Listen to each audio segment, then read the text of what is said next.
So we've built 7 apps, all the way from the simplest Hello World to the more complex of Take a Note and Tweet Monitor. But we've just scratched the surface of all of the exciting capabilities that are still available in the Windows Phone operating system that you can use in your apps. Come to this page. This is another great landing page for you on MSDN that covers all of the high-level concepts that you need to understand to build Windows Phone apps of all kinds. We've covered some of the things already, such as frame and page navigation and local data storage and some of the networking services. If you are building an application for a low-memory phone, or especially if you're still building something for the old Windows Phone 7.0 operating system, studying the execution model section here would be of great value because you'll need to understand what's called tombstoning. In the modern 7.1 operating system, many apps aren't even dealing with tombstoning because multitasking gives you the capabilities automatically delivered by the operating system. The other major thing that you will most likely use in one of your apps, one way or the other, are the launchers and choosers. Now, these basically allow you to take advantage of facilities that are in the Windows Phone operating system and use them inside your app. For example, in launchers, we've seen already the email composer task that we use in the About box for each one of our apps. But there's also ways of interacting with Bing Maps. There's ways of interacting with the marketplace and the phone system and search and the Twitter and Facebook integration, text messaging, and web browsers.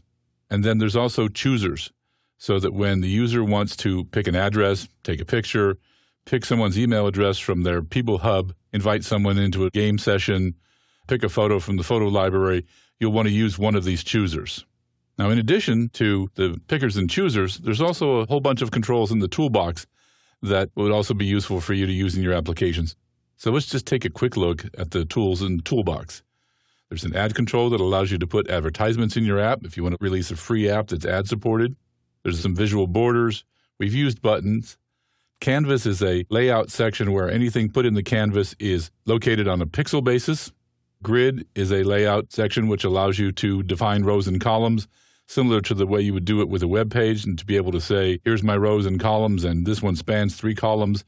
This is also very useful for apps which have a useful life in multiple phone orientations, whether it's portrait or landscape.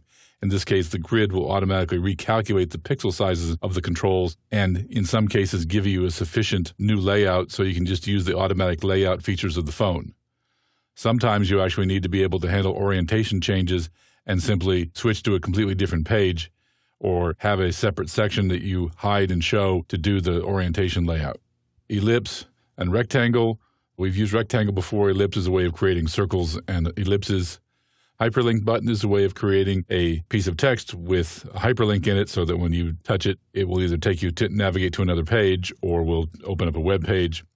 We've seen image with the gold star we used in the favorite section of the Sonnets app.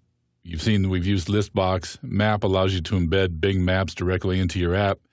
Media element is a way of being able to show movies and play sounds. Password box is another equivalent of text box, except that it masks the text that's being input.